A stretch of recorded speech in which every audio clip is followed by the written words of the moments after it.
The cold fluorescent lights of the Manhattan maternity ward hummed softly as Madeline Carter lay weak against the pillows, her breathing still unsteady from the ordeal of delivering 3 tiny lives into the world. Nurses moved gently around her, adjusting blankets, checking monitors, whispering congratulations she barely heard. All she could focus on were the 3 small bracelets, lined neatly on the bassinet. Baby A, Baby B, Baby C, her whole heart wrapped in pink and blue plastic. The door slid open, and for a heartbeat, Madeline thought it was another nurse. But the sharp scent of Grant Sullivan's cologne, expensive, metallic, unmistakable, cut through the room like a blade. He stepped inside without smiling, dressed not like a new father but like a man walking out of a boardroom, his crisp jacket spotless, his tie perfectly knotted. He didn't touch her. He didn't look at the babies. His eyes were cold, impatient, almost irritated. "Grant," she whispered, her throat dry. Are you not going to see them?" He didn't answer. Instead, he set a leather folder on the rolling tray beside her bed. His Montblanc pen clicked sharply, far too loud in the quiet room. "I need you to sign these," he said. "No softness, no hesitation. Tonight." Madeline blinked, confused. "Sign what? I just gave birth." "Exactly," he said, voice flat. "Which makes this easier. We're done, Madeline. I'm filing for divorce." She thought she misheard. Thought maybe the medication blurred her senses. But the words hit her again, cold, heavy, final. Her chest tightened. "Divorce? Now? Why would you?" Grant didn't flinch. "I can't raise 3 kids. I won't. And I'm not tying my life to someone who can't keep up anymore."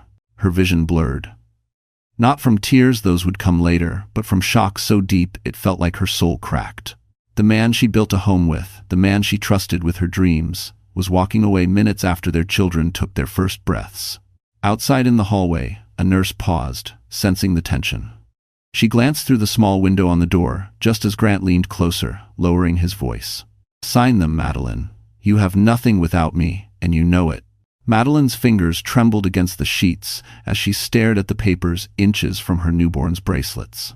And then behind Grant, the door handle moved. Someone else was about to walk in. The person pushing the door open wasn't another doctor. It was Nurse Helena, the senior NICU nurse, with 30 years of calm behind her steady gaze. She paused in the doorway, taking in the icy tension, the divorce papers on the tray, and the way Madeline's knuckles were turning white as she gripped the bedsheet. Helena's eyes flicked to the babies through the glass pane in the adjoining NICU room, then back to Madeline, and something protective hardened in her expression. "Mr. Sullivan," she said gently but firmly, "your wife needs rest. The babies are stable, but her vitals aren't. I'll need a few minutes alone with her." Grant straightened, as if she had interrupted an important meeting. "This is private," he snapped. "No," Helena replied, voice low and unshakable. "This is medical. If you ever cinch." Madeline had never been more grateful for a stranger. With a frustrated exhale, Grant rolled his eyes and stepped back. "Fine. 5 minutes." He left the papers on the tray and strode out, his expensive shoes tapping sharply down the hallway. As the door closed, Madeline's breath hitched. She didn't cry, she didn't even have the strength, but her entire body shook. The hurt wasn't just emotional, it was physical, deep, a hollow ache spreading under her ribs. Helena sat beside her, placing a warm hand on her wrist. "Sweetheart," she murmured, "no woman should be handed divorce papers minutes after giving birth." Madeline opened her mouth, but no sound came out. All she could do was stare at the NICU door where nurses were gently tending to her babies. 3 tiny miracles. 3 tiny reasons she thought Grant would soften. Instead, he hardened. "He said I have nothing without him," Madeline whispered finally, her voice cracking. Helena frowned. "People like him say things they think are true. Doesn't make them facts." Madeline's eyes drifted toward the glass, watching the faint rise and fall of her newborn's chests. Small, fragile, fighting to stay warm. Meanwhile, the man who should have been their protector was already planning his exit. A soft knock interrupted them. A young nurse poked her head inward. "Mrs. Carter, they're ready for you in the NICU if you want skin-to-skin time." Madeline's breath steadied a little. "Yes, please." Helena helped her into the wheelchair, moving slowly to avoid the soreness in her abdomen. The hallway was quiet except for the distant beeping of equipment and the muted steps of night shift staff. When they reached the NICU, Madeline's heart clenched. Her babies looked impossibly small, wrapped in soft blankets, surrounded by warm lights and gentle monitors. A nurse carefully placed baby A against her chest. The tiny body relaxed instantly. Madeline exhaled, tears slipping silently down her cheeks. But the moment of peace didn't last. From across the room, through the glass wall, she saw a familiar silhouette, Grant leaning against the hallway window, on his phone. His posture changed, his head tilting, his lips curling into a smile she hadn't seen in months. And then the worst part, he whispered, "I'm here, babe. Just finishing this mess." The nurse closest to Madeline paused mid-charting. She had heard it too. Madeline's stomach twisted. That tone, soft, flirtatious, intimate, wasn't for her. It hadn't been for a long time. Helena's voice hovered behind her. "You deserve better than a man who celebrates your pain." Madeline held her baby a little tighter, breathing through the hurt. She didn't know yet that Grant's phone call wasn't the most painful truth waiting to be uncovered tonight. Because in less than an hour, someone unexpected would arrive at the hospital, and they would change everything. Grant Sullivan's footsteps echoed down the polished corridor, each tap a reminder that he wasn't here as a new father, he was here as a man calculating his next move. After ending the call with that soft, flirtatious tone, he tucked his iPhone into his jacket with the same ease a man might close a business deal. The glow from the hallway windows painted sharp lines on his face, highlighting the cold ambition carved into every feature. He didn't bother looking back at the NICU. He didn't want to see Madeline holding their child, didn't want to face the truth that real responsibility now existed outside his control. Instead, he headed straight for the private waiting lounge reserved for hospital VIPs. Inside, his assistant, Tyler, was already standing beside the sleek glass table, clutching a stack of folders and a silver laptop. "Sir," Tyler said, adjusting his tie nervously. "The PR team is on standby. They want confirmation about the statement." Grant loosened his cufflinks, exhaling with annoyance. "Tell them we proceed. The narrative is, irreconcilable differences worsened by high-risk pregnancy stress. Keep it clean, keep it quiet, make her look unstable, but gently." Tyler swallowed hard. "Madeline just gave birth to triplets, sir. Public sentiment doesn't build empires," Grant snapped. "Control does." "Thanks for watching." He grabbed a bottle of sparkling water from the minibar, twisting it open sharply. This was the Grant everyone in the corporate world feared, the version who wore ruthlessness like a tailored suit. "And Ava?" Tyler asked carefully. "She's asking if she should delete the stories or—" "No," Grant said. "She can keep posting. I want her visible. It'll push Madeline to sign faster." Tyler hesitated. "Sir, Ava is 23. People may assume she looks good on my arm," Grant interrupted coldly. "That's all that matters." He waved Tyler away, signaling the conversation was over. The assistant rushed out, leaving Grant alone under the soft recessed lights. He checked his reflection in the dark window, hair perfect, posture effortless, expression unreadable. This was the image he worshipped. A powerful CEO who made hard decisions without blinking. Never mind that his children were fighting to stabilize just a few rooms away. He didn't believe in fatherhood. He believed in control. Meanwhile, in the NICU, Madeline was holding baby B when a shadow appeared at the door again, not Grant's, but the nurse who had overheard his phone call earlier. She stepped closer, lowering her voice. "Mrs. Carter. I don't mean to intrude, but your husband." He spoke to someone, very intimately. Madeline nodded faintly. She had suspected. But hearing it confirmed still cut deeper than she expected. The nurse hesitated. "Men like him think vulnerability is weakness. They don't understand that mothers become stronger after nights like this." Madeline's throat tightened, the truth settling inside her like a quiet fire. Back in the lounge, Grant received another text. The screen lit up with Ava's name beside a photo, her in a sleek red dress, lips pursed, captioned, "Miss you already." He smirked. He didn't know someone else had walked into the hospital's main entrance just minutes earlier. A woman in a tailored coat, holding a leather briefcase embossed with a subtle gold initial, E.W. Eleanor Whitford. The family attorney, and the last person Grant wanted to see. Because Eleanor wasn't here for him. She was here for Madeline. Eleanor Whitford didn't rush when she entered the hospital. She never rushed. Power rarely needed to. Her heels clicked in an even rhythm on the gleaming floor as she moved past the reception desk, the soft light reflecting off her tailored charcoal coat. At 52, Eleanor carried herself with the kind of elegance only old money or long-earned authority could shape, and in her leather briefcase rested documents that would flip Grant Sullivan's perfect world upside down. The receptionist straightened immediately. "Miss Whitford, welcome. Are you here for Mrs. Carter?" "Yes," Eleanor replied gently. "And I need access to the maternity wing." The nurse typed quickly, then nodded. "She's in NICU 3. Let me call ahead." "That won't be necessary." Eleanor's tone was polite, but final. "This is family business." And it. She walked down the corridor, her eyes sharp, absorbing every detail. The folded divorce papers left on a rolling tray near the hall, the shaken nurse who whispered to another, and the unmistakable scent of expensive cologne still lingering in the air. Grant's signature fragrance. Eleanor's jaw tightened. That man never knew when he was burning the wrong bridge. When she reached the NICU doors, she paused, watching through the glass. Madeline sat in a recliner, her shoulders hunched, her face pale and exhausted, baby B resting against her chest. A nurse adjusted the wires softly, as though afraid the mother might break if touched too roughly. Eleanor's gaze softened.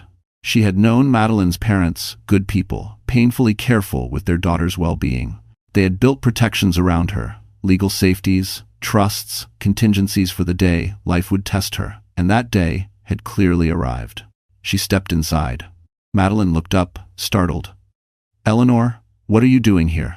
The older woman approached slowly, brushing back a strand of hair from Madeline's damp forehead. "Your mother made me promise that when your life reached a moment you couldn't face alone, I would come find you." Madeline blinked hard, trying to hold herself together. "I can't do this right now. Grant, he's trying to." "I know," Eleanor said softly. "I saw the papers. Thanks for watching." Something broke in Madeline's expression, then not weakness, but the painful shock of being seen, truly seen, after hours of being discarded like she didn't matter. "I don't have anything," Madeline whispered. He said this house, the land, everything is his. He said, "I'll walk away with nothing." Eleanor gave a single, almost compassionate smile. "Madeline, that is the first of many lies he's told you." Madeline stiffened. "What do you mean?" Eleanor opened her briefcase. Inside were thick folders, embossed seals, and a decades-old signature Madeline recognized her mother's. "Before your parents passed, they placed the Carter estate and all its properties into a generational trust.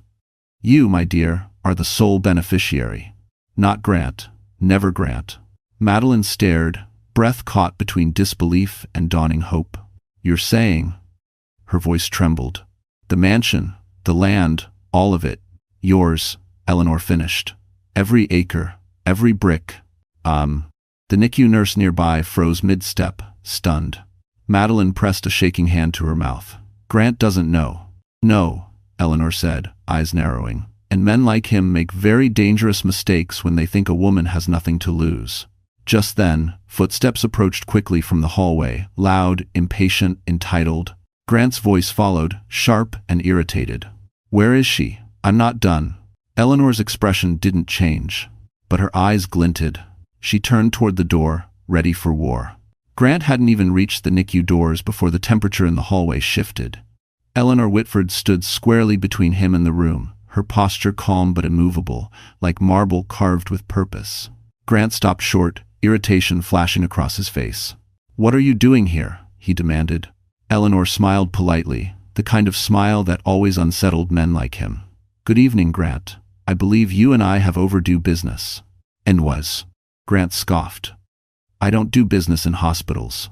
"No," Eleanor said. "You do divorces in hospitals."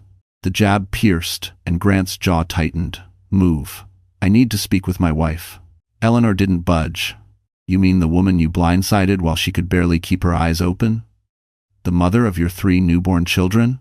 Grant's voice dropped to a cold whisper. "This is none of your concern." "Oh, but it is," Eleanor replied. "More than you understand. It's Tamagay."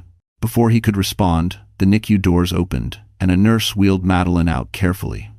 Her face was pale, but her eyes, still red, still exhausted, held a new spark of awareness. Baby A lay against her chest, tiny breaths warming her gown. Grant stepped forward as if nothing had happened. Madeline, we need to finish signing those documents. The sooner we end this cleanly, the better it is for everyone. Everyone. As if she were a problem to eliminate, not a wife of 4 years or the mother of his children. Madeline swallowed hard. I can't talk about this now. You don't have a choice, he said. Eleanor stepped in. Actually, she has every choice. She opened her briefcase and removed a folder embossed with the Carter family seal. Grant, I assume you never bothered to read the terms of the prenup? Or the trust documents? Grant stared at the seal as if seeing it for the first time. What is this supposed to be? Your wake-up call. She handed him a copy of the trust summary. Grant flipped the first page, then the second, his expression shifting from annoyance to confusion, then to something colder, something almost panicked. What is this? He demanded. This says the mansion is part of No, that's not possible. It's entirely possible, Eleanor replied. The Carter estate, including the land surrounding the mansion, the guest house, the gardens, the private lake, and the architectural rights attached to all structures, is not marital property. It belongs solely to Madeline. Grant's face drained of color. Eleanor continued, voice razor-sharp. Your mother-in-law placed it in trust before you even met her daughter. You married into privilege, Grant, not ownership. A very big difference. Grant stepped closer, lowering his voice. You expect me to believe she owns all of it? The land, the mansion? The acreage is 146 acres, Eleanor said calmly. Her parents built generational wealth, not a decorative home. Madeline, clutching the baby, spoke softly. Grant, you told me I'd walk away with nothing. That's because you were supposed to. His voice cracked with the first hint of panic. This changes nothing. I'm still the one providing. You're still the man who left divorce papers on a hospital tray. Eleanor interrupted. And now you'll face the consequences. A nurse pushing a cart slowed down, pretending not to listen, but everyone felt the tension. Grant's eyes darkened, his composure slipping. You think you can take my company? My future? I built everything I have. Eleanor narrowed her gaze. You built nothing you weren't willing to destroy. Grant took a step forward, voice rough. Madeline, we need to talk alone. Madeline held her baby tighter. Eleanor gently moved between them again. You will speak to her when she's ready, she said. And not a second sooner. Grant froze because behind him, someone else had appeared in the hallway. A man in a tailored black coat. Someone Grant absolutely didn't expect. Someone who knew the Carter Trust even better than Eleanor. The man in the tailored black coat stepped forward, his presence quiet but commanding. Daniel Hayes, private estate attorney, longtime advisor to the Carter family, and the only person besides Eleanor who held full knowledge of the generational trust. His dark hair was dusted with snowflakes, his expression calm, but his eyes locked instantly onto Madeline with familiar concern. Madeline, he said gently, I came as soon as I heard. Grant stiffened. You have no right to be here. Daniel didn't even look at him. Actually, I have every right. I represent the Carter estate, and Madeline is the sole beneficiary. Which means I'm here for her. No one else. Madeline felt her throat tighten. Daniel had been her parents' lawyer since she was a teenager. He'd attended birthdays, college events, and even her wedding, though Grant barely remembered him. Daniel was steady, always patient, and he had a way of speaking that made complicated things feel survivable.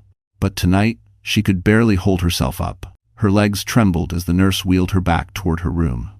The adrenaline that kept her upright earlier had vanished, replaced by exhaustion so heavy she felt it in her bones. She looked down at baby A, sleeping against her, then at the 2 empty bassinet tags still clipped inside the NICU. 3 tiny lives. 3 reasons to keep breathing. As they entered her room, the warm lights flickered, the faint hum of machines filling the air. The nurse transferred baby A into a warmer and helped Madeline back into the hospital bed. Her body felt weak, fragile, as if any emotion might shatter her. Daniel stepped closer. You don't have to say anything yet. Just rest. But resting was impossible. Grant barged in behind them before the door even fully closed. This is ridiculous, he barked. You, he pointed at Daniel, need to leave before I have security remove you. Eleanor's voice cut through the tension like a blade. Grant, if anyone is getting removed, it will be you. He spun toward her. She's my wife. And you treated her like a disposable assistant, Eleanor shot back. She's still recovering from childbirth. You have no legal or ethical standing to harass her right now. Grant's face reddened. I'm not harassing her. I'm trying to get closure. Madeline finally spoke, her voice raw. Closure? You handed me divorce papers before I even held my babies. If you prostimzav or out further, we're nouts. Grant flinched just barely, but enough for everyone in the room to see it. Madeline, don't be dramatic, he said. Our marriage has been dead for months. Daniel's jaw tightened. And yet you waited until she was physically weak and emotionally vulnerable to strike. Convenient timing. Grant shot him a glare. Stay out of this. No, Daniel said calmly. I won't. Those 3 words carried more weight than Grant expected. He stepped back, eyes narrowing. Madeline's heart pounded. Every sound, every movement felt amplified. Her chest tightened as the weight of everything, birth, betrayal, exhaustion, crashed over her at once. Her breath hitched. Then again. Her vision blurred. Madeline? Eleanor rushed forward. Sweetheart, breathe. Slow, in, out. She couldn't.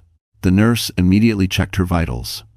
Blood pressure is crashing. She's hyperventilating. She needs space. Daniel rested a hand on the bed rail. Steady, grounding. Madeline, look at me. You're safe. You're not alone.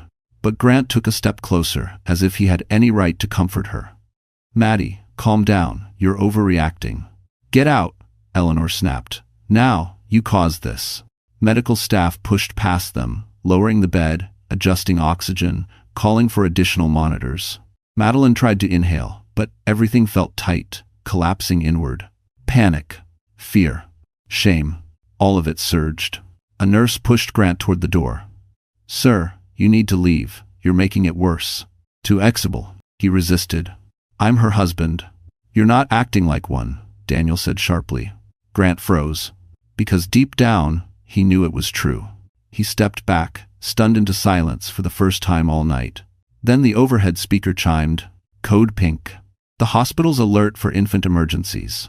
And it was coming from the NICU. Something was wrong with one of the triplets.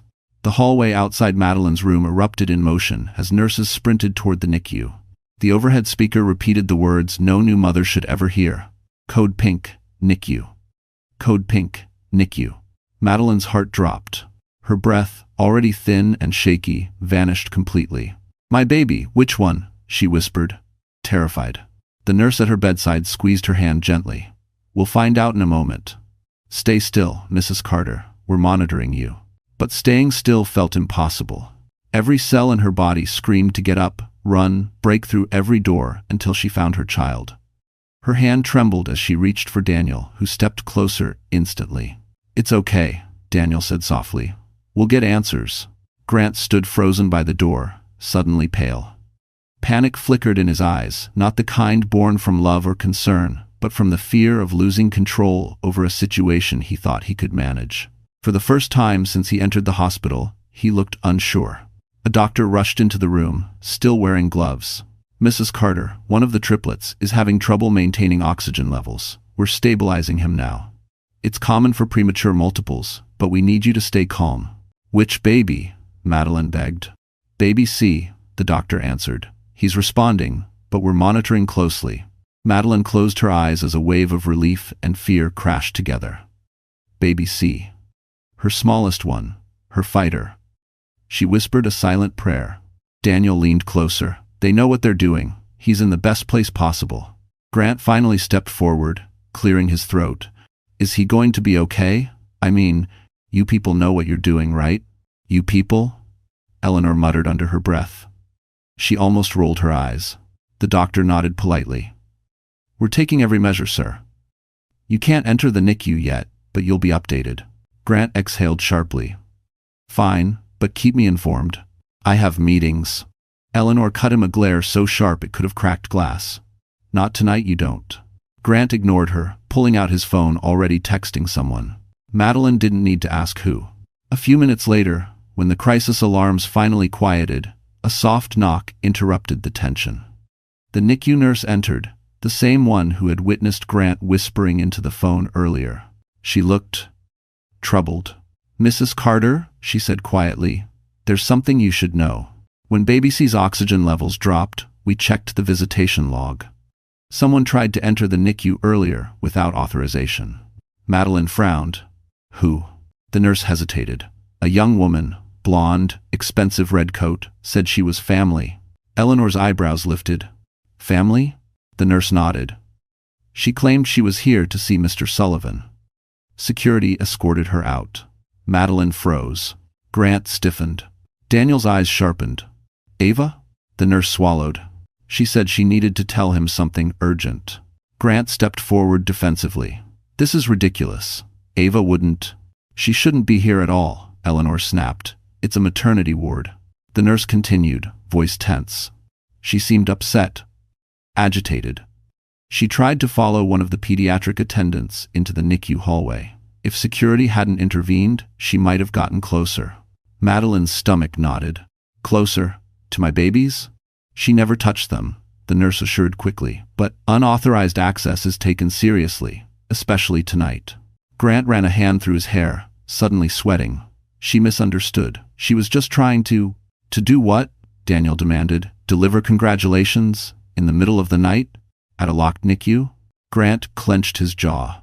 Eleanor stepped forward, her voice dangerously calm. "Madeline, this isn't just about infidelity anymore. It's about safety. Your parents put protections in place for a reason. And tonight proved why." Madeline tried to steady her breath. One hand pressed over her aching chest. Her whole world felt like it was tilting, her child in distress, her husband's lies unraveling, and now his mistress appearing in the one place she never should have been. The nurse hesitated. "One more moment." "There's something else," she added softly. "Ava said she wouldn't leave until she spoke to Mr. Sullivan. She said she had news. And Mastery is not 23. Grant's face drained of color. Daniel's eyes narrowed. Eleanor folded her arms, expression cutting. Madeline stared at her husband, her voice trembling. "Grant, what news?" Grant opened his mouth, but he never got the chance to answer. Security entered the room, asking to speak with him. 2 uniformed security officers stepped into the room, their expressions firm but courteous. Behind them, the hallway lights cast long shadows, adding tension to every breath inside the small hospital room. "Mr. Sullivan," the taller officer said, "we need to speak with you regarding an incident on the 3rd floor." Grant forced a laugh. "This is a misunderstanding. I'm with my wife, my newborns. I'm not leaving." The officer didn't flinch. "Sir, the woman involved in the earlier disturbance identified you as her contact. She's still downstairs demanding to see you. Dosness. Infactiondoll." You could have heard a pin drop. Madeline felt the air crush her chest again, but not from panic this time. From the raw sting of being betrayed so openly, so shamelessly. Eleanor lifted her chin. "Grant, you should go. If your mistress is causing chaos at a hospital, that's your responsibility." Grant rounded on her. "Stay out of this." Daniel stepped between them, calm but solid, like a man who'd been preparing for this confrontation for years. "Let him go, Eleanor. The sooner he faces what he's created, the better for everyone." The nurse near the monitors exhaled softly, clearly relieved someone was taking control. Grant clicked his tongue with annoyance but followed security out of the room.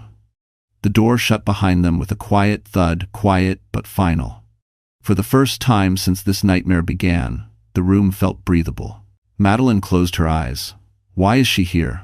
Why now? Daniel pulled up a chair. Because men like Grant don't keep their lives separate. They think they can manage chaos by pretending it isn't chaos. Eleanor placed a gentle hand on Madeline's shoulder. Let her make noise. The louder she gets, the easier the truth becomes. But downstairs, the truth was far messier than any of them expected. Grant descended the stairwell with security at his heels. As soon as he stepped into the lobby, Ava Brooks stood up from a bench, mascara smudged, eyes swollen, her expensive red coat looking too bright under the white lights. She stormed toward him. "Grant, you disappeared. I've been calling you for hours." "Ava, lower your voice," Grant hissed, glancing at the reception desk. She didn't. "No, I won't lower my voice. You said you'd be with me tonight. You said after she gave birth, you'd be done." The security guards exchanged looks. Grant froze. "Ava, not here." But Ava was past listening. Her emotions had spilled over the edge hours ago. "I told you I couldn't handle this anymore," she cried. "I told you I couldn't hide forever, and you still disappeared on me. You didn't even answer when I told you." She stopped abruptly. Grant stiffened. "When you told me what?" Ava swallowed hard, her hands shaking. "That I'm pregnant." Grant went still, completely still. Upstairs, as if the universe could sense the shift, Baby C's oxygen monitor beeped softly in the NICU, but stabilized a second later, unnoticed in the chaos below. Meanwhile, in her hospital bed, Madeline stared at the door, a strange calm settling over her. Eleanor and Daniel watched her closely as she whispered, "He's hiding something. I can feel it." Back downstairs, the security guard lowered his voice. "Sir, we need to know if this woman is going to continue causing disruption." And Fortin. Ava pointed a trembling finger at Grant. "Tell them, Grant. Tell them what you promised. Tell them why you wanted the divorce done tonight." Grant's face twisted. "Ava, stop. Tell them," she repeated, voice cracking, "that you plan to leave her with nothing so you wouldn't have to split anything with either of us." Every head in the lobby turned. Grant's career, his reputation, his entire public image, cracked in one instant. He grabbed Ava's arm. "We're leaving." She yanked away. "Not until you tell them the whole truth."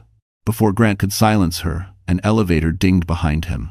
The doors opened, and inside the elevator, standing tall despite exhaustion, was Madeline. She had come downstairs, and she had heard enough. For a moment, the entire hospital lobby fell silent. The soft hum of the overhead lights, the distant ringing of phones, even the shuffle of night shift staff, all of it faded as Madeline stepped out of the elevator. She wasn't strong enough to walk without help. Her body was trembling, her hospital gown hidden beneath a loose cardigan the nurse had thrown over her shoulders. But her eyes were clearer than they had been all night. Grant turned toward her, shock gripping every muscle in his face. "Madeline, you shouldn't be out of bed." She didn't answer him. She didn't need to. Ava stood frozen several feet away, her red coat looking almost garish under the harsh lobby lights. Mascara streaked her cheeks. Her hands were wrapped protectively around her stomach. "Pregnant." Madeline felt the words like cold glass piercing her skin. Daniel rushed forward from the elevator, steadying her by the elbow. Eleanor followed, her posture tall, protective, ready to strike if needed. Madeline's breathing was shallow, but steady. "How long?" she asked quietly, her voice barely above a whisper. Grant blinked. "How long what? How long have you been with her?" His silence was all the answer she needed. Ava's chin quivered. "He told me he was leaving you months ago. He said you two were basically separated."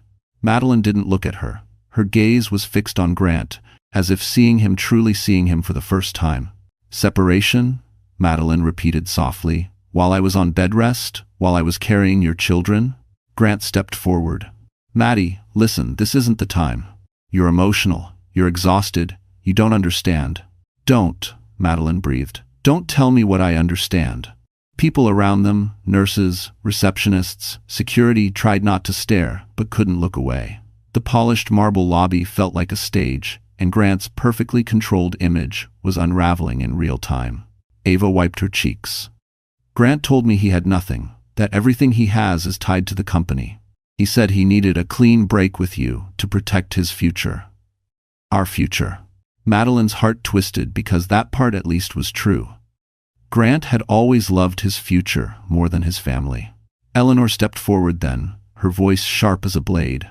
"Miss Brooks, you should know, the mansion you've been hoping to decorate, the land you thought you'd inherit, none of it belongs to him.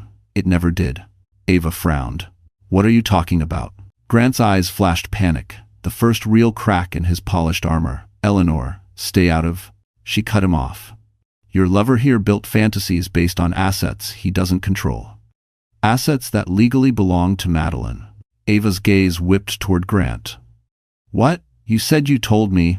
"I told you what you needed to hear," Grant snapped. "We'll deal with the trust later." Daniel let out a cold laugh. "There is no later." Grant turned on him. "And who the hell do you think you are?" Daniel stepped forward, unflinching. "I'm the attorney who manages the trust your wife owns. The trust you tried to manipulate without understanding a single clause inside it." Gasps echoed softly through the lobby. Ava staggered backward. "You used me." "I didn't, Ava. You need to calm down," Grant muttered. "Calm down?" she screamed. "I jeopardized my job for you. I changed my whole life for you. And now you're telling me everything you promised was a lie?" Grant reached for her, but she jerked her hand away, as if his touch burned. Madeline closed her eyes not because she couldn't bear to watch, but because she finally no longer needed to. The truth was laid bare. Grant was exactly who she feared, and worse. Security stepped closer, unsure if the situation would escalate again. Daniel leaned toward Madeline. "Let's take you back upstairs. You shouldn't be on your feet." A day in surge. She nodded, tears threatening but not falling. Before they could turn, a small voice from behind whispered, "Mrs. Carter?" It was the NICU nurse, her face pale, her hands trembling. "There's another issue with baby C. You need to come now." The elevator ride back to the NICU felt unbearably slow.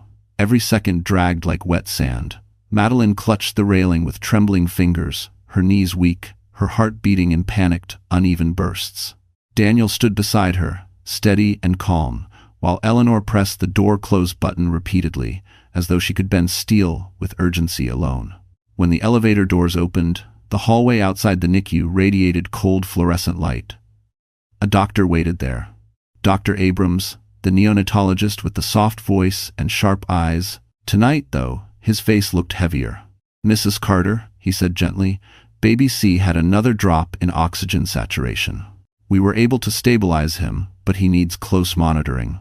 Madeline's breath shook. "Is he in pain?" "No," Dr. Abrams reassured, "but he is struggling a bit more than his siblings. It can happen with preemies. His lungs just need time." Time? The word felt both comforting and terrifying. Madeline nodded, gripping Daniel's arm as she took a slow step toward the glass wall, separating her from the babies. Inside the NICU, nurses moved efficiently around the tiny incubators, adjusting monitors, repositioning sensors, checking vitals with practiced hands. Her eyes found baby C, the smallest of the three. His chest rose and fell in shallow breaths, a tiny fighter in a world too big for him. Daniel lowered his voice. "You're doing everything right, Madeline." She didn't answer. She pressed a hand against the glass, wishing she could trade places with him, wishing she could breathe for him. Behind them, Grant stepped off the elevator. His face was drained, his movements stiff. He looked like a man who had just watched his life slip through his fingers. He walked toward them, opening his mouth as if to speak, but Eleanor raised a hand sharply. "Not now." Grant stopped, swallowing hard. "He's my son." "For once," Eleanor said, "act like it. And that means silence." Grant exhaled shakily, something resembling genuine fear flickering in his eyes. It struck Madeline then almost painfully that he wasn't afraid of losing baby C. He was afraid of losing control. A nurse stepped out of the NICU. "Mrs. Carter, you can come inside for skin to skin. Only you." Madeline nodded, wiping her eyes. The nurse held the door open, and warm, sterile air enveloped her as she stepped inside. The rhythmic beeping of monitors filled her ears as she approached the incubator. The nurse lifted baby C carefully, placing him against Madeline's bare chest. The baby let out a small sigh, a whisper of life, settling into her warmth. Madeline inhaled deeply. "I'm here, sweetheart. Mama's here." His tiny fingers curled against her skin. And for the first time that night, she felt something fierce ignite inside her, an instinct older than fear. A mother's vow she wasn't going to break. She wasn't going to let anyone, Grant, Ava, or any storm he created, touch her baby's futures. She pressed a kiss against her son's forehead. "You're going to be okay," she whispered. "We're going to be okay." Outside the glass, Daniel watched her with a quiet ache in his eyes. Eleanor stood beside him, arms crossed but expression softened. Even the nurse paused, visibly moved. Grant, however, stood farther back, his shoulders tense, his jaw clenched, his eyes darting, calculating, uncertain, crumbling. He had spent years believing he could control everything, his company, his narrative, his image, even his marriage. But what stood before him now was something he couldn't manipulate. A mother holding her child, a woman finding her strength, a life he no longer belonged to. As Madeline rocked baby C gently, the NICU door opened again. Another nurse stepped in, carrying a chart. She whispered something to the attending physician. He turned sharply toward Madeline. "Mrs. Carter," he said, voice tight, urgent, We have a new concern. It's about baby A. And a Devon. 3S. 2. For a split second, Madeline couldn't process the doctor's words. Baby A? Another concern? Her heart, already fragile, squeezed so hard her breath caught. The nurse hovering near the incubator motioned gently. Mrs. Carter, let me help you place baby C back. We need to check baby A's vitals urgently. Madeline nodded, her hands shaking as she kissed baby C's forehead before the nurse lifted him away with practiced care. The absence of his warmth against her chest hit harder than she expected. She moved toward baby A's incubator, her legs unsteady. The monitors blinked rapidly, a cluster of numbers she didn't understand but instinctively feared. Dr. Abrams stepped closer. Baby A's heart rate became irregular during the last reading. We're performing additional tests. It may be a benign flutter, but we need to act quickly. Madeline pressed her hand to the plexiglass. Is he hurting? No, doctor. Abrams assured softly, but he needs vigilance. Behind her, the NICU door opened, and Daniel and Eleanor stepped quietly inside after sanitizing. Their faces mirrored the same worry that had settled in Madeline's chest like a stone. Grant remained outside the glass, pacing, raking a hand through his hair as though the crisis was an inconvenience rather than a fear. Eleanor lowered her voice. Madeline, breathe, you're stronger than you think. But strength felt like a distant memory. As a nurse prepared equipment, memories flashed through Madeline's mind, tiny moments from the pregnancy. Baby A had always been the active one, kicking first, baby B steady and calm, baby C small and delicate. She had whispered to each of them nightly, telling them stories about the world waiting for them. She had believed Grant would be part of that world. Now she wished she had imagined it without him. Dr. Abrams adjusted a monitor. His numbers are stabilizing, but I want to be cautious. We'll run an EKG and a blood gas analysis. Madeline nodded again, though her vision blurred with unshed tears. Daniel stepped beside her. Is there anything she can do? He asked quietly. For now, the doctor said, stay calm. The babies sense stress. Her presence helps. Madeline exhaled shakily. I'm trying. We know, Daniel said. Eleanor placed a steadying hand on her back. You're not alone. Your children aren't alone. 2040. Across the glass, Grant suddenly slammed his palm against the window, startling several nurses. How long is this going to take? Can someone explain what's happening? Dr. Abrams stiffened. Sir, you need to step back. Stress disrupts the sterile environment. Grant scoffed but retreated a step. The arrogance was still there, but it was cracking at the edges, fracturing under pressure he didn't know how to handle. Madeline watched him for a long moment, feeling a profound shift inside her. She had spent years waiting for him to show up emotionally. And now, watching him unravel, she realized something. He wasn't capable of showing up. Not for her. Not for their children. Not for anyone. The NICU door opened again, and a technician wheeled in additional equipment. The beeping monitors echoed in rhythmic pulses, markers of fragile life. Madeline leaned closer, whispering through the plexiglass. Mama's here. You're going to be okay. Ever. Ever. As if hearing her, baby A's heart monitor steadied a fraction. Relief washed over her like warm water. Daniel let out a breath. Good sign. Eleanor nodded. Very good. And for the first time in hours, something hopeful flickered inside her. But that fragile hope was shattered a moment later, when the NICU nurse entered with her tablet, glancing between Madeline and the doctor. There's something else, she said hesitantly. A flag came up on the visitor log. Someone tried accessing the NICU earlier using a forged family ID. Dr. Abrams frowned. Another unauthorized attempt? The nurse nodded slowly, and her next words turned the room cold. The forged ID. It was made using Mr. Sullivan's credentials. Madeline gasped. Eleanor froze. Daniel's expression darkened. Grant's chaos wasn't over, it was just beginning. For a moment, the room felt frozen. The nurse's words hung in the air like icy fog. A forged entry badge. Made using Grant Sullivan's credentials. Used by someone trying to get into the NICU. Madeline felt her stomach twist. Why would someone do that? Why would they use his ID? No one answered immediately. Daniel's voice came first, calm, but edged with steel. Because whoever forged it believed Grant had the authority and the access. Eleanor's eyes sharpened. And because Grant has been reckless with the people he lets into his life. She didn't say Ava's name. She didn't need to. Madeline closed her eyes, steadying herself. She had held her babies inside her body for months, shielding them from the world. Now, the world, Grant's world, felt like the greatest threat. The NICU nurse stepped closer.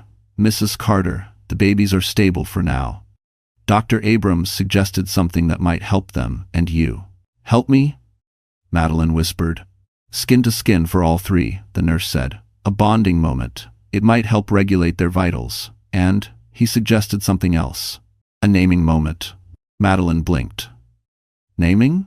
It's symbolic," the nurse replied softly. "Rituals can help mothers reclaim emotional grounding, and it helps the babies hear your voice as their mother." Madeline exhaled shakily. Daniel nodded. "It's a beautiful idea." Eleanor smiled gently. "Your parents would have loved that." Madeline's chest tightened. Her parents, people Grant never deserved to be connected to. People whose legacy he tried to piggyback on without ever understanding the weight of it. The nurses dimmed the lights and moved carefully, bringing the three tiny babies closer. Baby C was still the smallest, Baby A was stabilizing, and Baby B looked strong and steady. They placed the infants in warmed blankets across Madeline's lap as she sat in a recliner. The room softened around her. Every beeping machine faded into background rhythm. She looked down at her children, three fragile, perfect lives. Baby A stirred first. "I'll name you Aiden," she whispered, "because it means little fire, and you're already fighting." Baby B blinked slowly, as if hearing her. "You'll be Benjamin, brave and steady." Baby C sighed in his sleep, almost like a tiny mule. "And you, Caleb, my little warrior."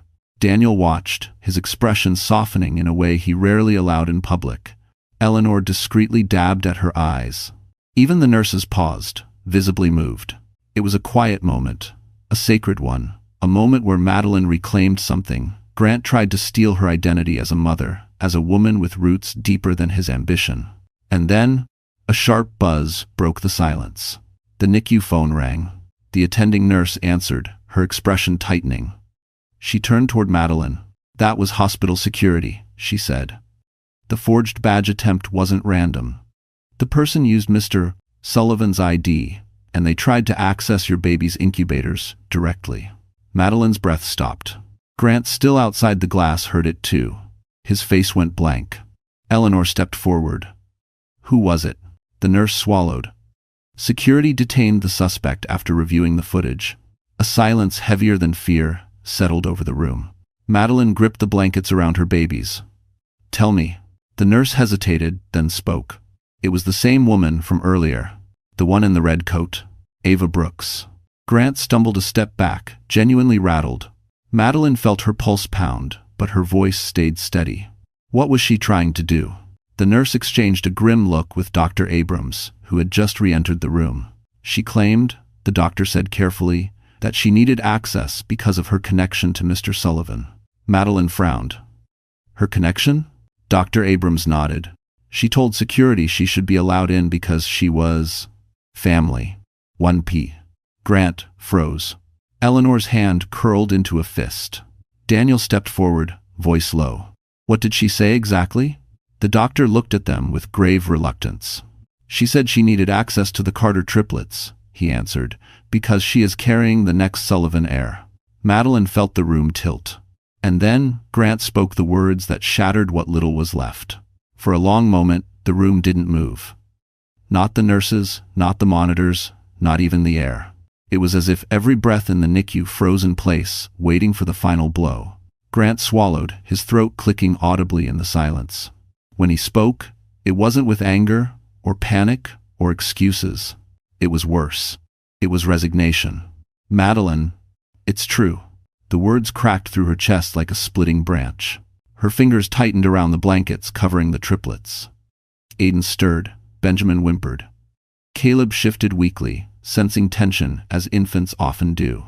Eleanor took a sharp step forward. "Grant, for God's sake." But Grant continued, eyes locked on the floor instead of her. "She's pregnant, and I've known for weeks." Madeline didn't cry. She couldn't. It was like her body had run out of tears, run out of reactions, run out of space to hold any more pain. She felt hollow. A quiet, dangerous hollow. The kind that comes right before something inside a person breaks or transforms. Daniel's jaw clenched. And that gives her the right to try to sneak into a NICU, to forge identification, to get near premature babies? Grant winced. I didn't tell her to do that. She acted on her own. Oh, how convenient, Eleanor hissed. Your mistress risking the safety of newborns, yet somehow you're clean as a whistle? Madeline finally lifted her gaze to him. Why? She whispered. He blinked. What? Why did you give her access to your credentials? Why did she think she belonged here? Her voice trembled, but not with fear, with clarity. And why did she believe she should see my children? Grant stepped closer, but Daniel moved protectively in front of Madeline without hesitation. Grant stopped. I didn't give her anything, he insisted. She must have found my badge. She goes through my stuff sometimes. That, Eleanor snapped, is not the defense you think it is. Thanks for watching. The Dending. A nurse approached gingerly. Mrs. Carter, we can relocate you to a private room if this is too distressing. Madeline shook her head slowly. No, I'm not leaving my children. Her voice had changed, steadier, colder. A softness had vanished from it. A softness she'd given Grant for years, softening whenever he hurt her, softening whenever he dismissed her, softening because she believed marriage meant patience. Not anymore. She looked at the doctor. Are my babies stable for the moment? Dr. Abrams nodded. Yes, their vitals are improving with your presence. Good, she whispered. Then I can focus. She turned fully to Grant then, her expression calm in a way that made even Eleanor straighten. You came here tonight, she said quietly, to end our marriage. But what you really ended was the last piece of respect I had for you. Grant shifted. Madeline.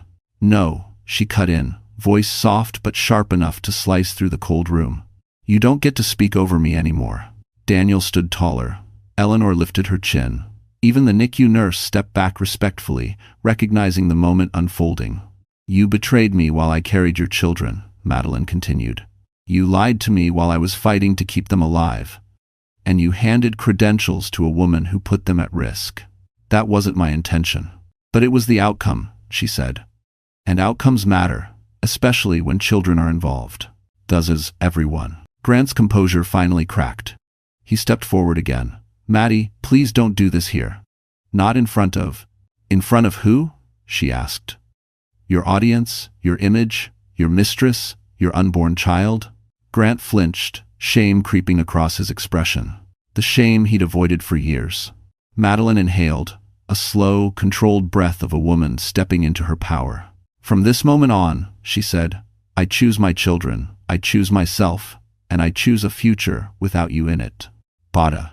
Grant stared at her in stunned silence. And then the NICU speaker chimed overhead.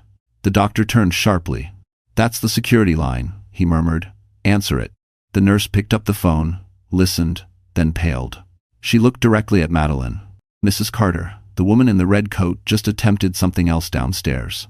Madeline's pulse thudded. What now? She whispered. The nurse swallowed. She asked for an attorney. Daniel raised an eyebrow. Why? The nurse hesitated. She said she needed one, because she's ready to confess. Everything. Downstairs, the small hospital consultation room buzzed with tension. Ava Brooks sat hunched in a chair, her red coat draped around her like a collapsing shield. Her mascara streaks had dried, leaving dark smudges beneath swollen eyes. Her trembling hands clutched a plastic cup of water she hadn't touched. She looked nothing like the polished, confident girl Grant had paraded around Manhattan restaurants. She looked young, frightened, abandoned. The security officer stood near the door. Miss Brooks, the attorney you requested is on the way. Ava shook her head violently. No, not just any attorney. Her voice cracked. I want someone who will actually listen. She swallowed. He lied to me. He told me I'd be protected. The officer exchanged a look with the nurse beside him. We can't comment on that. What matters is your cooperation. Ava wiped at her nose. You don't understand. He said the babies wouldn't matter. He said once the divorce was done, everything would fall into place. He promised me a life. A voice from the doorway spoke before anyone else could. That's because Grant Sullivan promises lives he never intends to give. Ava looked up sharply. Eleanor Whitford stood there, calm, controlled, and unnervingly composed. Daniel stepped in behind her, hands folded in front of him, expression unreadable. Ava's breath hitched. You're the lawyer, her lawyer. Eleanor corrected her gently. Her parents' lawyer, and the trustee of the entire Carter estate. Ava paled. So it's true, she owns everything. Daniel nodded. Everything he told you was a lie. The mansion, the land, the future he dangled in front of you, it was never his to give. Ava shook her head. He told me he needed to end the marriage so he wouldn't lose half. He said Madeline was nothing without him. Eleanor exhaled a humorless laugh. He underestimated the wrong woman. Ava's lips quivered. I wasn't trying to hurt the babies, I swear. I was confused. He ignored my calls. He told me to stay hidden, then he disappeared for days. Daniel's voice softened, but stayed firm. Why did you use his badge, Ava? Ava sank deeper into the chair. Because I panicked. I was scared he'd changed his mind about me. I needed to talk to him. And then when I heard the babies were born early, I thought, maybe he'd want me to be there. She covered her face with her hands. I didn't know it was wrong. I wasn't thinking. Eleanor's tone sharpened. You forged identification for access to newborns. You approached a locked NICU. That's not confusion, Ava. That's danger. Tears spilled over Ava's fingers. He said everything would be okay once the divorce was signed. That he'd settle things with her and then come back to me. That we'd raise our baby together. Daniel exchanged a glance with Eleanor. Both saw it, the desperation of someone who'd been manipulated by the same man who had tried to dismantle Madeline's life. Tell us what you want now, Daniel said quietly. Ava looked up, eyes hollow. I want the truth on record. I want my child protected, and I want him held accountable. Eleanor stepped closer. Then start talking. Ava nodded shakily. Grant told me to get rid of anything that could tie him to me before the divorce. Messages, photos, transfers. He said his company couldn't take another scandal. Daniel's jaw tightened. Another? Ava nodded. I'm not the first. I'm just the one who got pregnant. Eleanor's breath caught. And, Ava whispered, voice barely audible, he made me sign something. A confidentiality agreement he drafted himself. I didn't understand it, but he said if I didn't sign it, he'd leave me. End one. Daniel inhaled sharply. Do you still have it? Ava nodded slowly. In my bag. Eleanor motioned to the security guard. We'll need to collect that. Ava's hands trembled as she reached into her purse, pulling out a crumpled envelope. There's something else. Something you should know. Eleanor leaned forward. Tell us. Ava's voice cracked. Grant told me. He didn't want the triplets. He said once the divorce was finalized, he'd find a way to challenge custody. He said he'd make sure she looked unstable. Daniel's expression turned to ice. Eleanor's eyes darkened. Before anyone could react, the intercom crackled overhead. Miss Whitford, Mr. Hayes' NICU requests your immediate return. Ava swallowed again, shaking. What happened now? She whispered. Eleanor exchanged a look with Daniel, her voice tight. Something's wrong upstairs. By the time Eleanor and Daniel rushed back to the NICU floor, the tension in the hallway had thickened like fog. Madeline sat in a recliner near the glass wall, cradling Benjamin and humming softly an unsteady lullaby born from pure instinct. Aiden and Caleb rested in warmers beside her, their vitals stable but fragile. The attending nurse approached Eleanor quietly. The babies are okay, she whispered, but Mrs. Carter's blood pressure spiked again. We need the room calm. Daniel exhaled in relief. Good. But Eleanor noticed Madeline's hands trembling, fragile, exhausted, yet steady enough to hold her son's. The sight only hardened her resolve. Behind them, Grant stood pressed against the far wall, pacing. His hair was disheveled, his tie askew, his face paling with every passing minute. He looked less like a CEO and more like a man watching a tower he built collapse floor by floor. And collapse it did. A hospital administrator approached cautiously. Mr. Sullivan, there's a call for you from your company's internal audit team. They said it's urgent. Grant blinked. Audit team? What audit team? It's nearly midnight. They said you'll want to hear it. Grant snatched the phone and stepped into a corner. Eleanor folded her arms. Let's see how long he keeps pretending he has control. Daniel nodded. His board must have sensed the PR smoke already. In the NICU, Madeline looked up warily. What's happening now? Eleanor knelt beside her. Just the world catching up to reality, sweetheart. While Grant barked into the phone, Daniel leaned closer. If Ava's confession is as thorough as she claims, the board will act fast. They can't afford liabilities. Madeline swallowed. I'm tired of everything collapsing around me. Eleanor took her hand. Sometimes things collapse, so new foundations can be built. You survived the hardest part, now the consequences fall on the right shoulders. There the balance. Grant's voice suddenly rose, sharp and desperate. That's not possible. Check the transfers again. Those funds were pre-approved. Daniel's eyes darkened. There it is. A nurse looked over, startled. What's happening to him? Eleanor answered softly. His empire is cracking. Grant slammed the phone against his palm. No, this is a mistake. He turned toward them, his face a twisted blend of fear and fury. Did you know about this? Did your precious trust trigger this? Daniel stepped forward. Your audit issues aren't because of the trust. They're because of you. Grant advanced, jaw clenched. You think you know everything? You think you're the hero in this story? No, Daniel replied calmly. But you're definitely the villain.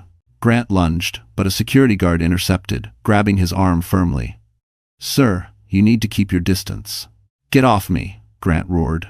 This is all her fault. She turned the company against me. Madeline's voice, though soft, cut through the chaos. You did that all by yourself. He spun toward her.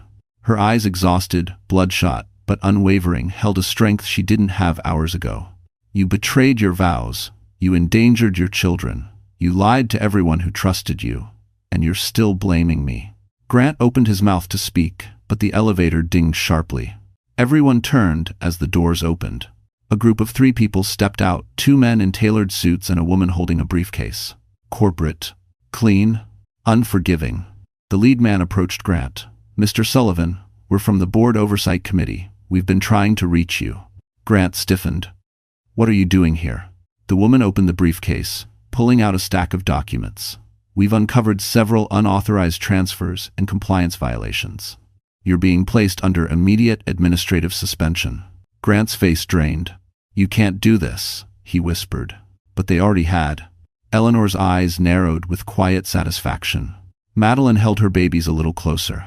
Grant staggered back, breath unsteady, his empire spiraling in freefall. Then the board representative added, We also need to discuss the confidential agreement involving Miss Brooks. That violation puts the company in legal jeopardy. Grant froze. And for the first time, pure fear settled into his eyes. Because he realized the next consequence would not be about money. 2 days later, the hospital finally discharged the triplets into a special care home program.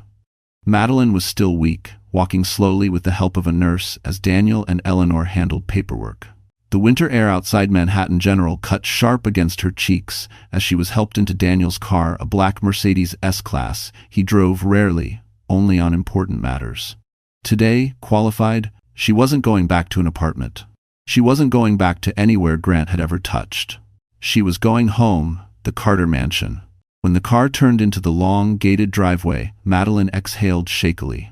The mansion rose like a quiet piece of history, stone walls covered in winter ivy, arched windows glowing gold from interior lamps, snow dusting the roof. Her childhood home, a place Grant had always treated like a trophy, never understanding it was sanctuary. But there, in the courtyard, Grant stood waiting, hands shoved into his coat pockets. Eyes dark, jaw clenched, like a man preparing for battle. Daniel pulled to a stop. Stay in the car, he told her. No, Madeline said quietly. I need to face this. She stepped out slowly, careful with her fresh incisions, while Eleanor carried the babies inside. Aiden grumbled weakly. Benjamin whimpered. Caleb slept. Grant's gaze stayed fixed on Madeline. This is my home too, he said, voice low. Madeline didn't flinch. No, it never was. He laughed bitterly. I lived here. I paid for renovations. You paid for a kitchen remodel, she said. But the foundation, the land, the deed, all Carter. If it ever sees. Daniel stepped beside her, holding a folder. Grant, your name has never appeared on any ownership document tied to this estate. You were a guest here. Grant's jaw twitched. You're lying. Eleanor walked down the steps from the foyer, holding a thick binder. Then allow me to educate you. She opened it to the first page, the Carter title deed, signed 32 years ago. Then the trust assignment, the succession clause, the inheritance schedule, the prenup, all bearing signatures, none belonging to Grant. This, Eleanor said, is the legal reality you ignored. Grant snatched the binder and flipped through it, his eyes widening with every page until his voice cracked. No, this isn't right. She told me she didn't own anything. Madeline's expression was calm, almost eerily so. I didn't know the details. But you never asked. You never cared. Grant turned on her, desperation leaking through his arrogance. We can fix this. Maddie, listen to me. I didn't marry you for the estate.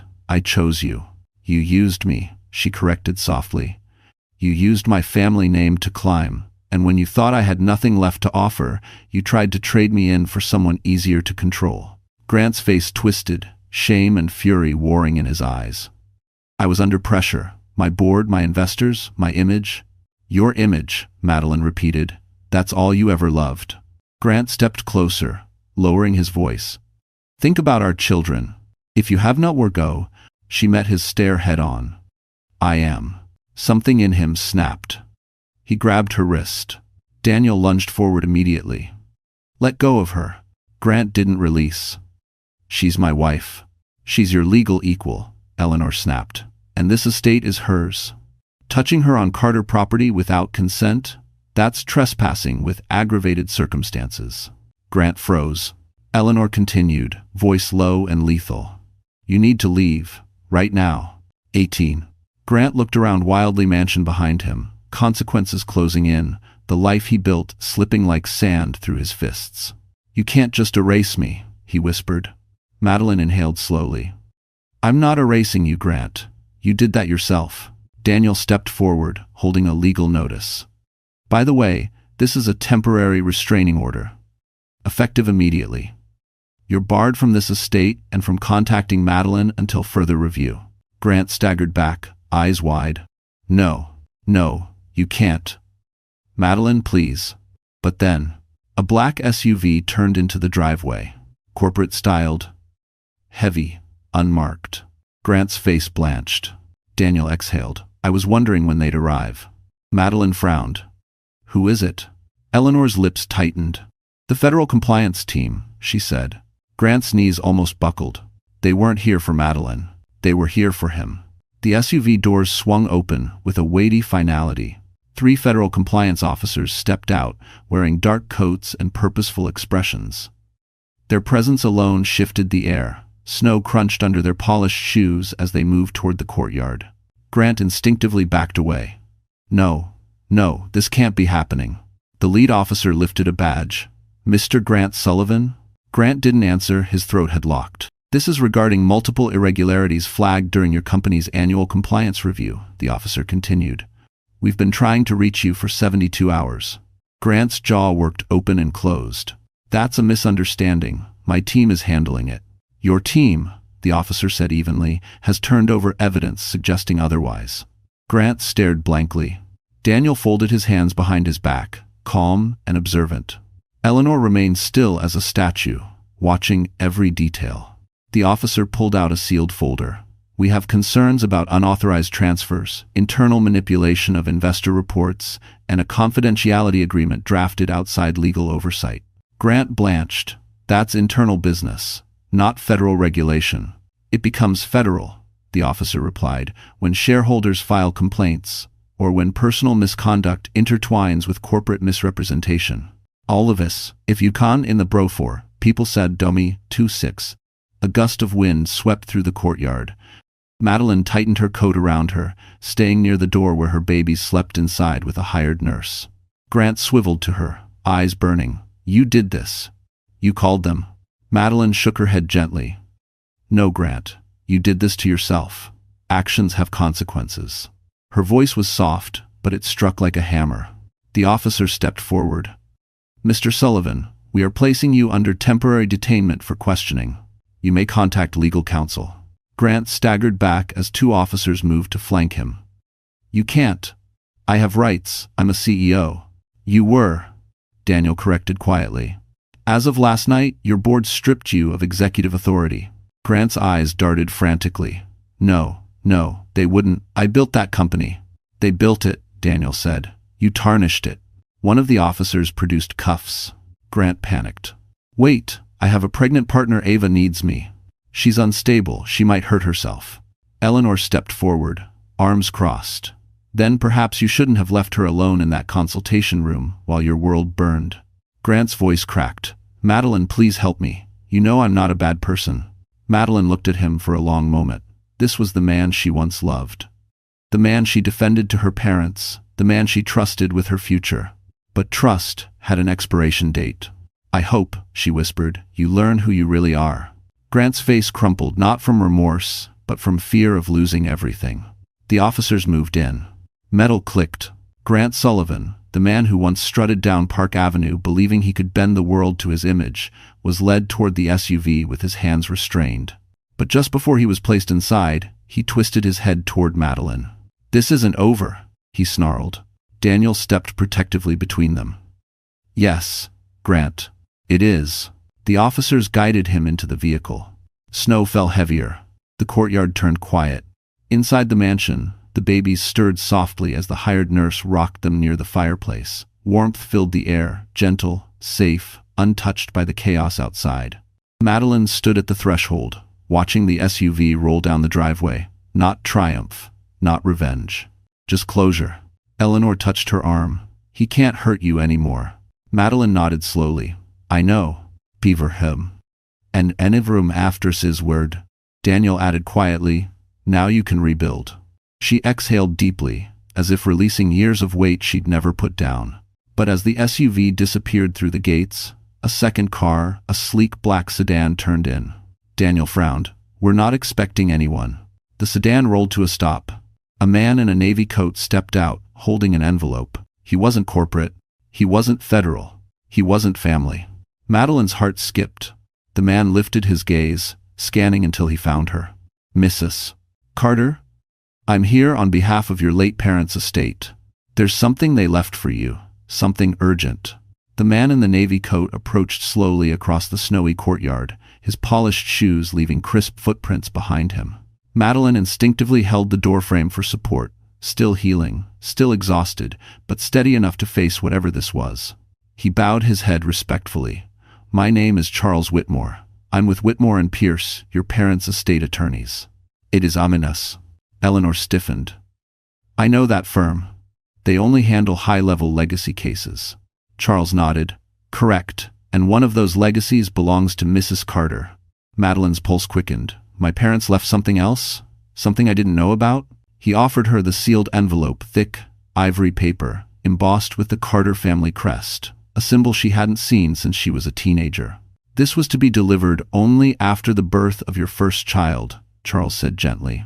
And only once your parents' trustee, he glanced at Eleanor, confirmed your safety. Eleanor inhaled sharply. Your parents planned this far ahead? They planned for everything, Charles replied softly. They were careful people. Madeline took the envelope with trembling hands. Her chest tightened not from fear, but from the ache of missing them. Her parents had died years ago in an accident, and yet here they were, reaching out across time. Charles continued, There's also a second item locked in my car. I'll retrieve it once you've read the letter. Daniel stepped beside her. Do you want to sit? Madeline nodded. He guided her into the grand foyer, where warm light spilled across the hardwood floors and her babies slept peacefully in their bassinets. The mansion felt alive again, not with Grant's cold ambition, but with something gentler. An echo of family, of love. Madeline broke the seal. Her mother's handwriting swept across the page, elegant, graceful, familiar. My sweet girl, if you are reading this, you are a mother now. The words blurred instantly. Tears welled not from heartbreak, but from the overwhelming weight of love she could feel in each stroke of ink. We knew life would test you. We feared the wrong man might try to take what wasn't his to claim. So we built protections, not because we didn't trust you, but because we wanted your future children safe. Your heart is soft, Maddie.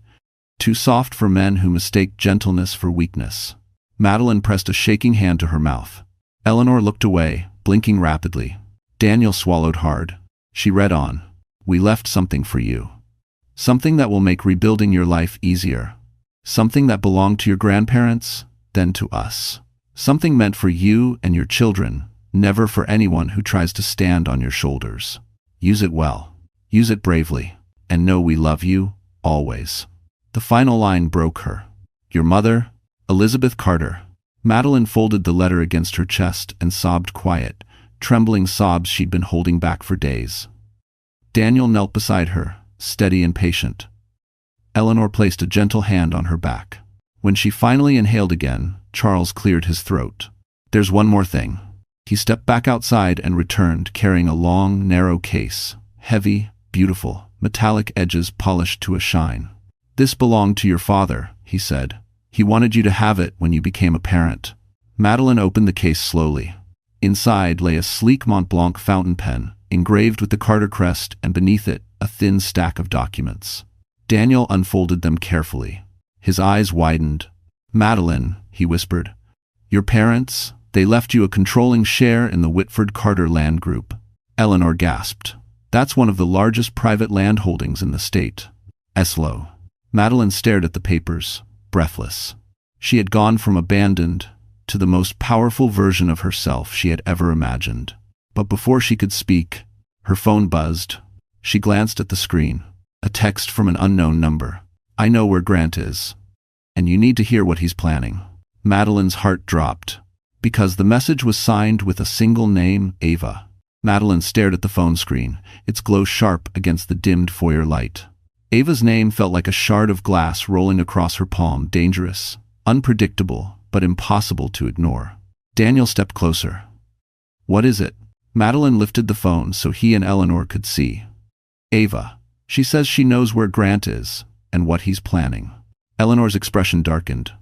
That girl has caused enough damage. But she may also be the only one who can stop him, Madeline whispered.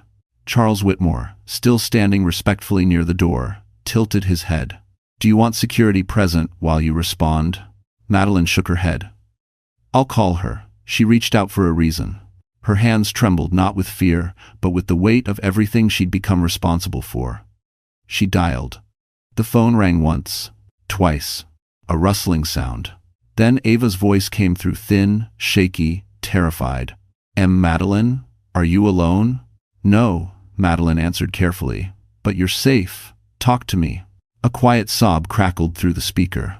I shouldn't be calling you. I know I shouldn't. But Grant, he's not thinking straight. He feels cornered. Eleanor scoffed. Good. Ava swallowed audibly. You don't understand. He's blaming you for everything, losing his job, the investigation, the board turning on him. He thinks you set him up. Madeline stiffened. I didn't. He destroyed himself. I know, Ava whispered, but he doesn't see it that way. He said he had one move left. Daniel stepped closer. Where is he? Ava hesitated. At his brother's lake house outside Tarrytown. But that's not the problem. What is? Madeline pressed. Ava inhaled shakily. He took documents from his office before the board suspended him. Real ones. Files with signatures, transfers, projections, things that make him look innocent. Daniel's eye narrowed. He's going to fabricate a defense. No, Ava said brokenly. He's going to frame someone. Silence fell. Even the babies seemed to sense the stillness. Frame who? Eleanor asked sharply. Ava's voice cracked. You, Madeline.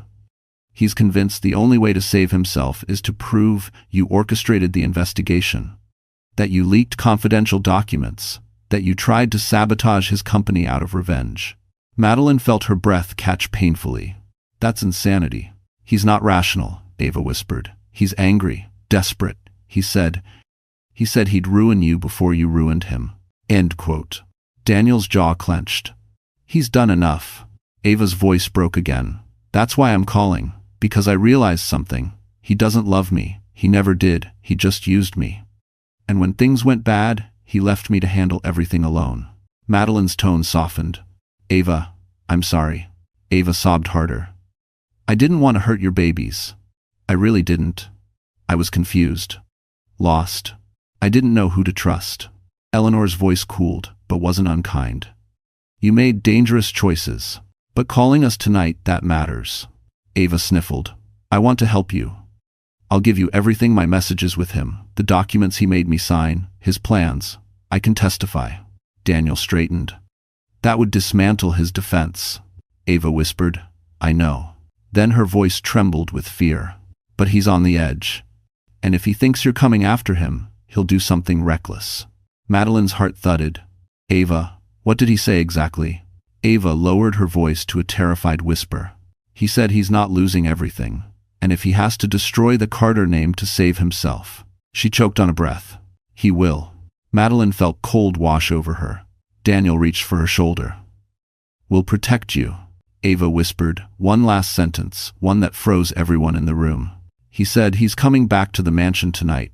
Madeline's breath stopped. Eleanor's eyes widened. Daniel immediately stepped toward the door.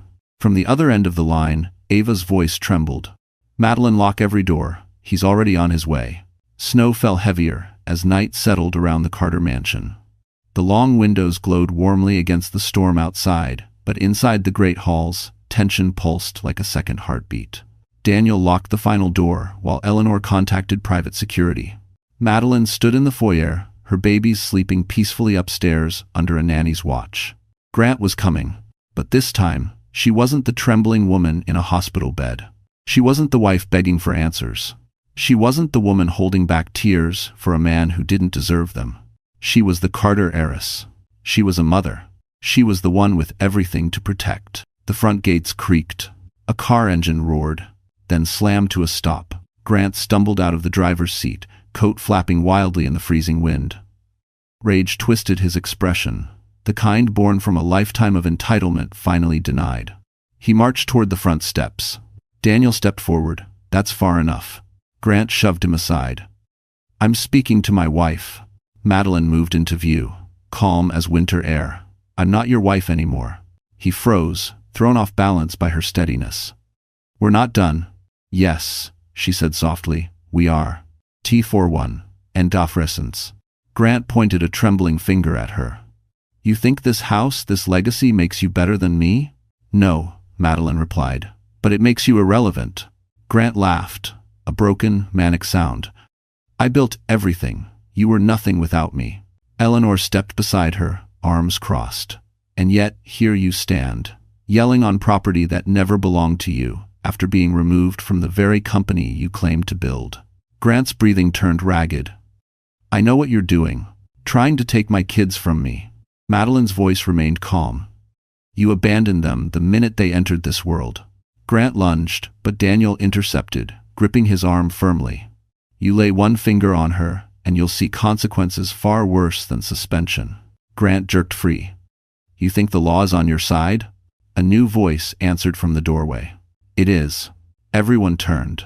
2 uniformed officers and a legal marshal stood at the entrance. The marshal lifted a folder. Mr.